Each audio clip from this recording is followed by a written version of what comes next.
નમસ્કાર. ચાલો આજે એક મસ્ત સફર પર જઈએ. એક એવી દુનિયાની સફર જે આપણને લાગે છે કે બહુ જ ગંભીર હશે, પણ સાચું કહું તો એ એટલી જ મજેદાર છે. હા, આપણે વાત કરી રહ્યા છીએ સંસ્કૃતના વિનોદ પદ્યાનીની, એટલે કે એવા શ્લોકો જેમાં જબરદસ્ત હ્યુમર છુપાયેલું છે. હવે જેવું સંસ્કૃતનું નામ આવે એટલે આપણા મગજમાં શું આવે? મંદિરો, પૂજાપાઠ, મોટા મોટા ગ્રંથો, ખરું ને? પણ શું સંસ્કૃત ભાષાનો મતલબ બસ આટલો જ છે? કે પછી એમાં થોડી મસ્તી, થોડું હાસ્ય, થોડો કટાક્ષ પણ છે? તો ચાલો ને આજ સવાલનો જવાબ શોધીએ. આજે આપણે કેટલાક એવા શ્લોકો પર નજર નાખીશું ને જે સાબિત કરી દેશે કે હજારો વર્ષો પહેલાં પણ લોકો કેવી મજાક મસ્તી કરતા હતા. તો તૈયાર છો આ સફર માટે? તો ચાલો શરૂ કરીએ સંસ્કૃતની આ અનોખી અને રમૂજી દુનિયાની સફર. અહીં આપણે એવા શ્લોકો જોઈશું જેમાં શબ્દોની એવી તો સરસ રમત કરી છે ને કે ગંભીર વાતો પણ એકદમ હળવી શૈલીમાં કહેવાઈ ગઈ છે.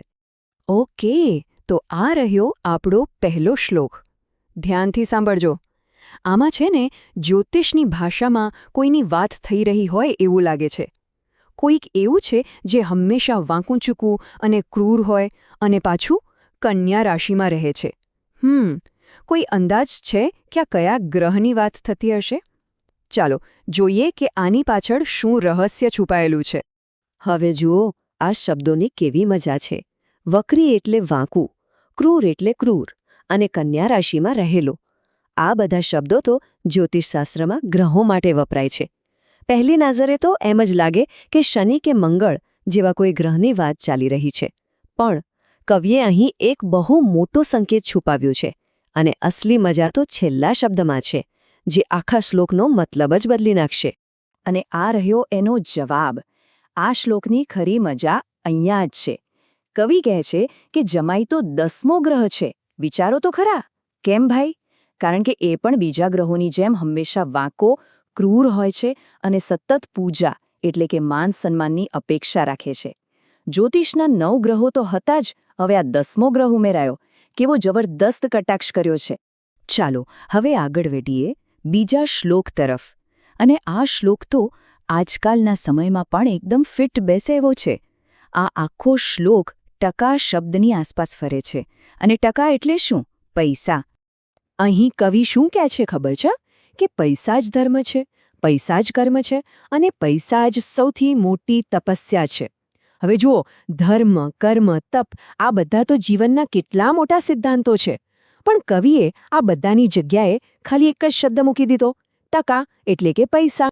તો આનો સીધો સાદો મતલબ એ છે કે જેની પાસે પૈસા નથી એ બજારમાં બસ આમથી તેમ ભટક્યા કરે છે, ટકટક્યા કહી તે.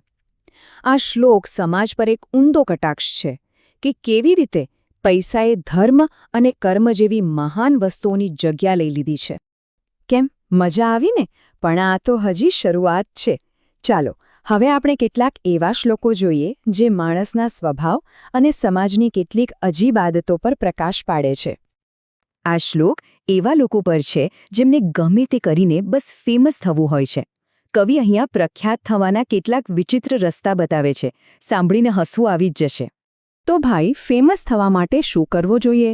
કવિના કહ્યા મુજબ કાં તો કોઈ માટલું ફોડી નાખો, પોતાના જ સરસ મજાના કપડાં ફાડી નાખો અથવા તો ગધેડા પર સવારી કરો. આ બધું કરવાનું કારણ શું? બસ ગમે તેમ કરીને લોકોનું ધ્યાન ખેંચવું. આ શ્લોક એ વાત પર કટાક્ષ કરે છે કે માણસ ફેમસ થવા માટે કોઈ પણ હદ સુધી જઈ શકે છે. ગમે તેવા વિચિત્ર અને હાસ્યાસ્પદ કામો પણ કરી શકે છે. એમના માટે મુખ્ય વાત શું છે? પ્રસિદ્ધ પુરુષો ભવેત. બસ કોઈ પણ રીતે પ્રખ્યાત થવું છે. ઓહ, આ શ્લોક તો બહુ જ ફેમસ છે. જરા કલ્પના તો કરો, ઊંટોના લગ્ન ચાલી રહ્યા છે અને ગીત સંગીત માટે કોને બોલાવ્યા છે? ગધેડાઓને. હવે વિચારો ત્યાં કેવો માહોલ હશે. અને જુઓ, આ ચિત્ર જ બધું કહી દે છે. ઊંટોના લગ્નમાં ગધેડાઓ ગીત ગાઈ રહ્યા છે અને પછી બંને એકબીજાના વખાણ કરે છે. ગધેડો ઊંટને કહે, વાહ ભાઈ વાહ, શું રૂપ છે તમારું. અને સામે ઊંટ ગધેડાને કહે, અરે વાહ, શું મધુર અવાજ છે તમારો. આ શ્લોક એવા લોકો પર કટાક્ષ છે જેઓ પોતે ભૂલોથી ભરેલા હોય પણ એકબીજાના ખોટા વખાણ કરીને ખુશ થતા હોય છે. અરે, હજી તો હસવાનું બાકી છે. હવે આપણે લગ્ન અને ડોક્ટરી જેવા ગંભીર વિષયો પર કેવી રમૂજ થઈ શકે છે એ જોઈશું. તો તૈયાર થઈ જાઓ છેલ્લા 2 મજેદાર શ્લોકો માટે. આ શ્લોક લગ્ન વિશેનો છે. જ્યારે કોઈ છોકરી માટે મૂર્તિઓ શોધવામાં આવે ત્યારે કોને શું જોઈએ છે એની બહુ જ સરસ વાત અહીં કરી છે. દરેકની પોતાની અલગ અલગ પસંદગી હોય છે, ખરું ને? તો જુઓ, છોકરીને શું જોઈએ? છોકરો દેખાવડો હોવો જોઈએ. એની માતાને શું જોઈએ? છોકરો પૈસાદાર હોવો જોઈએ. પિતાને શું જોઈએ? એ ભણેલો ગણેલો હોવો જોઈએ. અને સગાવહાલા? એમને તો સારું ખાનદાન જોઈએ. પણ સૌથી મજાની વાત તો હવે આવે છે. બાકીના બધા લોકો, એટલે કે જે મહેમાનો લગ્નમાં આવે છે, એમને શું જોઈએ? એમને તો બસ સારું જમવાનું, એટલે કે મિષ્ટાન્ન જ જોઈએ છે. અને આ રહ્યો આપણો છેલ્લો શ્લોક, અને કદાચ સૌથી ધારદાર કટાક્ષ પણ આ જ છે. અહીંયા એક વૈદ્ય એટલે કે ડોક્ટરને નમસ્કાર કરવામાં આવી રહ્યા છે. પણ કેમ? ચાલો સાંભળીએ. કવિ વૈદ્યરાજને કહે છે, હે યમરાજના સગા ભાઈ, તમને મારા નમસ્કાર.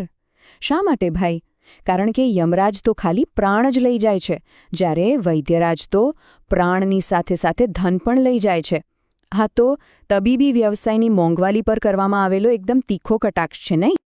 તો જોયું ને કેવી રીતે સંસ્કૃતના શ્લોકો આપણને હસાવે પણ છે અને સાથે સાથે સમાજની વાસ્તવિકતા પર વિચારવા માટે મજબૂર પણ કરે છે. આ જ તો સંસ્કૃત ભાષાની ખાસિયત છે, જ્ઞાન અને ગમ્મતનું એક અનોખું મિશ્રણ. પણ આ તો ખાલી રમૂજની વાત થઈ. સંસ્કૃત ગ્રંથોમાં આપણા જીવન અને સંસ્કૃતિ સાથે જોડાયેલી બીજી પણ ઘણી બધી ઊંડી વાતો છુપાયેલી છે. ચાલો એની એક નાનકડી ઝલક જોઈએ. જેમ કે કોઈને ખબર છે કે આપણા જીવનના દરેક મહત્વના તબક્કા, જેમ કે જન્મ, નામકરણ કે ભણતરની શરૂઆત, આ બધા માટે એક ખાસ સંસ્કાર હોય છે. સંસ્કૃત ગ્રંથોમાં આવા કુલ 16 મુખ્ય સંસ્કારોની વાત છે, જેને ષોડશ સંસ્કાર કહેવાય છે. આ સંસ્કારો આપણા જીવનને એક દિશા અને અર્થ આપે છે. અને આ જ્ઞાનની પરંપરાને કોણે આગળ વધારી? આપણા મહાન ઋષિઓએ. આપણે રાત્રે આકાશમાં સપ્તર્ષિ તારા જોઈએ છીએ, બરાબર ને? એ 7 મહાન ઋષિઓના નામ પણ આપણને સંસ્કૃત ગ્રંથોમાંથી જ જાણવા મળે છે. કશ્યપ, ગૌતમ, અત્રિ, જમદગ્નિ, ભરદ્વાજ, વસિષ્ઠ અને વિશ્વામિત્ર. તો આ મજેદાર શ્લોકો આપણને શીખવે છે કે જ્ઞાન અને ગમ્મત બંને સાથે સાથે ચાલી શકે છે. હવે વિચારવા જેવી વાત એ છે કે આપણી આસપાસ, આપણી ભાષામાં, આપણી સંસ્કૃતિમાં આવી બીજી કેટલીય રમૂજી અને રસપ્રદ વાતો છુપાયેલી હશે, જેને આપણે કદાચ ક્યારેય ધ્યાનથી જોઈ જ નથી. તો હવેથી શોધતા રહેજો.